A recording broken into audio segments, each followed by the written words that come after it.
కర్నూలులో వీధి కుక్కలు వీరంగం సృష్టించాయి. నగరంలోని పలు వార్డుల్లో దాదాపు 40 మంది చిన్నారులు పెద్దలపై దాడులు చేశాయి. బాధితులను చికిత్స నిమిత్తం ప్రభుత్వాసుపత్రికి తరలించారు. విషయం తెలుసుకున్న మంత్రి టీజీ భరత్ అధికారులతో కలిసి బాధితులను పరామర్శించారు. క్షతగాత్రులకు మెరుగైన చికిత్సను అందించాలని వైద్యులను ఆదేశించారు. గాయాలైన బాధితులకు ఒక్కొక్కరికి 10,000 రూపాయల ఆర్థిక సాయం ప్రకటించారు.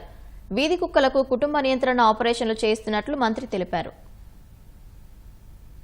మన ఓల్డ్ టౌన్ లో ఒక 3 వార్డ్స్ లో పిచ్చి కుక్క దాదాపు ఒక 35-40 పీపుల్ కి కర్చడం జరిగిందని ఇన్ఫర్మేషన్ వచ్చింది. ఇమీడియట్ గా కమిషనర్ గారికి అలర్ట్ చేసిన, కలెక్టర్ గారికి అలర్ట్ చేసిన, ఇమీడియట్లీ యాక్షన్ లో ఉన్నాము. We came to hospital. ఇక్కడ సర్వీస్ ప్రొవైడర్ వచ్చి ఆయన ఎలిజిబుల్ లేదని చెప్పి ఆయన బంద్ చేయడం జరిగింది. తర్వాత ఎలిజిబుల్ ఉన్న ఈ కుక్కల్ న్యూసెన్స్ ది ఏదో ఒక సొల్యూషన్ మీరు తీసుకురావాలి. మీరైతే యానిమల్ ప్రొటెక్షన్ ఇవన్నీ చేయడం కూడా మంచిదే, బట్ మనుషులు కూడా మనం జీవిస్తున్నాము. దానికి ప్రాపర్ సొల్యూషన్ కూడా మీరు ఇస్తే చాలా బాగుంటుంది మేనకా గాంధీ గారు. లేదంటే దాదాపు 35-40 మందికి కుక్క బైట్ అయింది. దీనికి ఎవరు జవాబుదారి తీసుకోగలుగుతారు? ఇమీడియట్ గా పెట్టి ఎక్స్పెన్సెస్ కోసము మన కర్నూలు మున్సిపల్ కార్పొరేషన్ నుంచి ఒక్కొక్కరికి ఎవరికైతే డాగ్ బైట్ అయిందో ఒక్కొక్కరికి 10,000 ఇవ్వడం కూడా జరుగుతోంది ఖర్చుల కోసము.